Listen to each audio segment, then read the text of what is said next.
नमस्कार, मी पुष्पावती मोरे ह्या यूट्यूब चॅनलवर तुमचं खूप खूप स्वागत करते।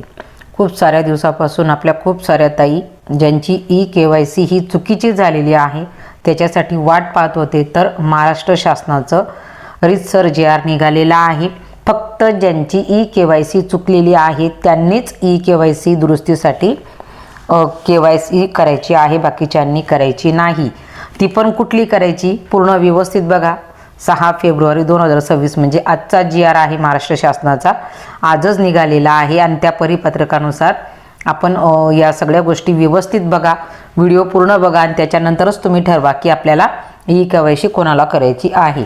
बघा, मुख्यमंत्री माझी लाडकी बहीण योजनेअंतर्गत पात्र लाभार्थी महिलांची ई-KYC माध्यमातून दिनांक 31/12/2025 पर्यंत आधार ऑथेंटिकेशनद्वारे ई-KYC प्रक्रिया पूर्ण केली आहे। परंतु सदर प्रक्रिया पूर्ण करताना लाभार्थी महिलांकडून काय चूक झालेली ते सगळ्यांनी लक्षात ठेवा। मोबाईलमध्ये केलेली त्यांच्याचकडनं ही झालेली आहे, परंतु मी आता सगळ्यांना सांगेल की तुम्ही ई-KYC जरी तुम्ही घरी करू शकता तरी तुम्ही सेतूवर जा आणि सेतूवर जाऊनच ई-KYC करा। अंगणवाडी कर्मचाऱ्यांजवळ आपण मुळीच जायचं नाही, कारण अंगणवाडी कर्मचाऱ्यांकडे त्यांचं पूर्वशालेय शिक्षण, त्यांचा कामाचा लोड एवढा आहे तर त्यांना त्या कामामध्ये वेळ काढणं कठीण असल्यामुळे आपण ज्यांची चुकलेली आहे त्यांनी सेतूवर जावी आणि सेतूवर जाऊन ई-KYC करून घ्यावी। ऑप्शन जे पोर्टल आहे ई-KYCचं ते सुरू झालेलं आहे, फक्त चुकली त्यांनीच। आता त्यांची चूक कोणती झालेली, त्यांनीच ई-KYC करायची। तर बघा, सदर प्रक्रिया पूर्ण करताना लाभार्थी महिलाकडून लाभार्थ्यांच्या कुटुंबातील सदस्य नियमित किंवा कायम कर्मचारी किंवा कंत्राटी कर्मचारी म्हणून सरकारी विभाग किंवा उपक्रम किंवा मंडळ किंवा भारत सरकार किंवा राज्य सरकारच्या स्थानिक संस्थेमध्ये कार्यरत नसावा किंवा सेवानिवृत्तीनंतर निवृत्ती वेतन घेत आहे किंवा नाही घेत आहे किंवा कसे याबाबत पर्याय निवडताना चुकीचा पर्याय निवडला गेला असल्याचे निदर्शनास आले आहे। म्हणजे हा जो पर्याय होता दिलेला याच्यामध्ये कन्फ्युजन होतो, बऱ्याच जणांचं झालं आणि त्याच्यामुळे चुकीचा पर्याय निवडला गेला। त्याच्यामुळे ज्यांच्याकडनं चुकीचा पर्याय निवडला गेलेला आहे त्यांनीच ई-KYC करायची आहे। चुकीचा पर्याय निवडला गेला असल्याचे निदर्शनात आले, त्यामुळे योजनेतील निकषाच्या अनुषंगाने सदर लाभार्थी महिलांची सखोल तपासणी करून लाभार्थ्यांच्या पात्रता किंवा अपात्रतेची प्रत्यक्ष पडताळणी फिजिकल व्हेरिफिकेशन करण्याबाबत संबंधित जिल्हाधिकारी यांना शासन पत्र दिनांक 20/1/26 अन्वये कळवण्यात आले होते। तथापि सदर लाभार्थ्यांची जलद गतीने पडताळणी करण्याकरता ऑनलाईन ई-KYC मध्ये पुन्हा एकदा सुधारणा करण्याची संधी देण्यात यावी अशी मागणी योजनेच्या लाभार्थ्याकडून व क्षेत्रीय कार्यालयाकडून होत आहे।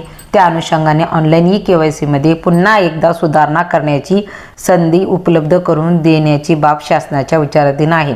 त्याच्यानंतरचं हे पत्रक आहे।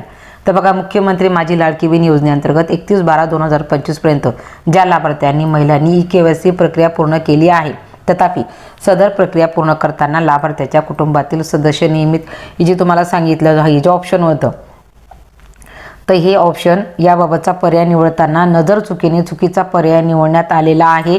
अशा लाभार्थी महिलांसाठीच ऑनलाईन ई-KYC मध्ये पुन्हा एकदा सुधारणा करण्याची संधी 31/3/2026 पर्यंत उपलब्ध करून देण्यात येत आहे।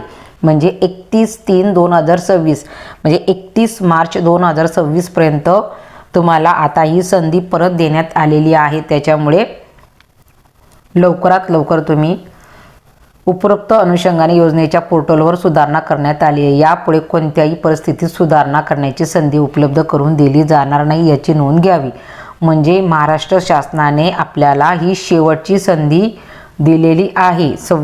31 मार्च 2026 पर्यंत तुम्हाला तुमची ई-KYC दुरुस्ती करण्यासाठीची जी संधी आहे तर ती ह्या पत्रकाच्या अनुषंगाने देण्यात आलेली आहे। बघा, जर तुम्ही याच्यावर पाहिलं JR मध्ये तर हा आजचा JR आहे, 6/2/2026 आजचा JR आहे आणि आजच्या JR नुसार मुख्यमंत्री लाडकी बहीण योजनेची ज्यांचं हे ऑप्शन चुकलेलं आहे, बघा या ऑप्शन निवडीमध्ये ज्यांचं चुकलेलं आहे फक्त त्यांनीच ई-KYC करायची आहे, बाकीच्यांनी करायची नाही।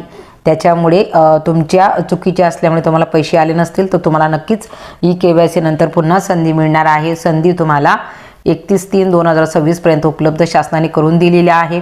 आणि लाडकी बहीण योजनेचं जे पोर्टल आहे ते सुरू झालेले, त्याच्यामध्ये सुधारणा करण्यात आलेली आहे। फक्त तुम्ही आता सेतूवर जाऊन ते काम करून घ्यावं।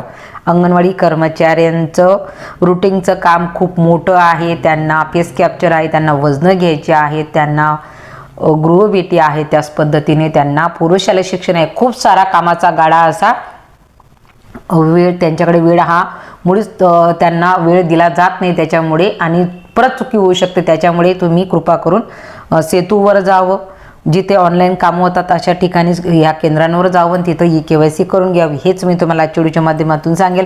खूप मोठी संधी तुमच्यासाठी उपलब्ध करून मिळालेली आहे, त्याचा आपण फायदा घ्यावा आणि जास्तीत जास्त या व्हिडिओला शेअर करावा. आणि ज्यांचं राहिलं असेल तर त्यांना नक्कीच याचा लाभ होईल. JR नुसार आता प्रत्यक्ष KYC दुरुस्ती कशी करावी हे देखील मी व्हिडिओच्या माध्यमातून नक्कीच सांगणार, परंतु आपण सेतूवर जावं हे मात्र मी नक्कीच सूचित करणार. तर आजच्या व्हिडिओच्या माध्यमातून एवढंच सांगायचं होतं.